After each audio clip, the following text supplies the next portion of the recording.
Going to jump back straight in with the Mail on Sunday, and this one is about pronouns, our favourite subject. Teachers will have to refer to trans pupils by their preferred name and pronouns if their parents say so, under new guidance which says children won't be able to use toilets of the opposite biological sex. Right, so these are the new guidelines that the government has basically been sort of forced to put out because, you know, they were just leaving this, letting it go for so long. Yeah. Schools were really unclear. Like some schools were sort of allowing pupils to socially transition and use the name they preferred and the pronouns they preferred, and other schools were not. Some were telling the parents, some were not.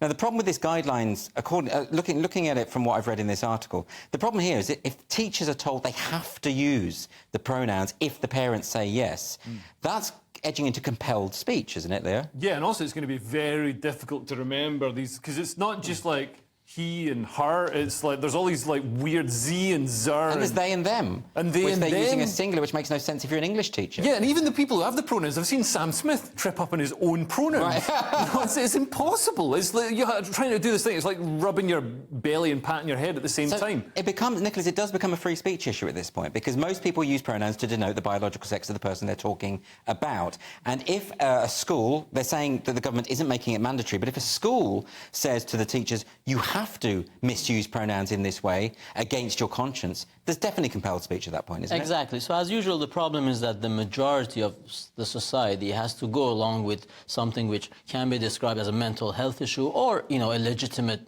question of idiosyncrasy or whatever you want Or to just call. somebody wanting some attention, which teenagers and school kids often want. They're like, oh, I want to be special. Oh, Especially that. I'm getting my nose pierced. Oh, Especially I've got pronouns. The good all right, thing is you're that a parents... Sorry, I interrupted you. But the good thing is that parents have been given a bigger say this time round. They have. So only if the parents agree.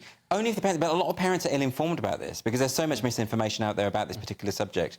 And as Maya Fossata has pointed out, this guidance is sending really mixed messages. It's saying schools should enforce sex-based rights, so boys aren't going to be able to identify their way into girls' sports. They're not going to be able to identify their way into girls' toilets. In other words, the teachers have to be aware of what the biological sex of the pupils are, but at the same time, they're supposed to play along with the idea that they don't know or they can't recognise the biological sex. What's going on? But I mean, I think this is we've got to allow. You can't say to people, oh no, you're not allowed to identify as whatever. And you know, out of politeness, I think it's nice to go along with it. And to be honest, I'm in favour of just allowing if these liberal parents want their kids to get all confused and, you know, end up having all this surgery and stuff, fine, you can deal with it, but no refunds. No refunds. Listen, I'll pay, my taxes will pay for the first operation on the NHS, but not the second one. You're playing the long strategy here. Yeah, there's no comebacks. And the Okay, giveaway is, of course, the toilet thing, because you say you can socially transition, be dressed in the opposite... No, but the government's saying they can't go into the toilets. Exactly. Yeah, that's the giveaway, which means, you know, we totally don't... We don't fully believe No, exactly. Right, we're going to move on to the Express next, and Russia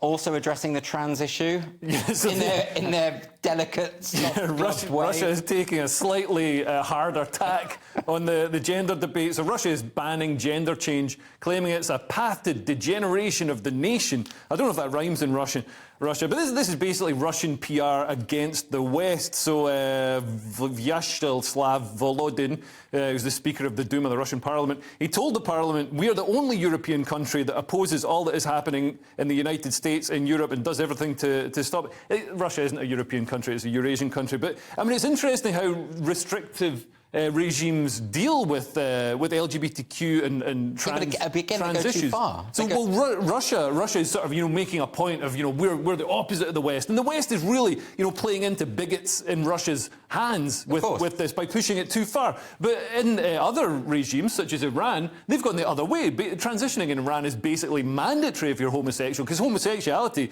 is extremely strictly punished. So you can only get around it by transition. It's such a mess, isn't it? But I think you're right. The way that we mess this up so much is a gift to these sort of authoritarian regimes. You've got, like in Hungary, banning sort of books if they've got a gay theme, even if they're not pornographic or anything, like really taking things to the extreme. And here in Russia, you know, surely, Nicholas, I know you're a conservative, but surely adults should be able to identify however they want and do whatever they want, so long as it doesn't impact on other people, so long as people aren't forced to use language they don't want to use, so long as sex-based rights are preserved. You know, that would be the sensible way to do it, wouldn't it? Yeah, of course. But again, it's playing into their hands, because just to look at what's happening in the West, especially in the month of June, you know, in our culture, safe spaces, cancel culture, and the irreversible harm that we've done to our kids just shows that they want to prevent this at any cost. And of course, when you want to combat some sort of extreme, you always risk the pitfall is falling down the other extreme. The pendulum going the other way. Okay, we're going to move on now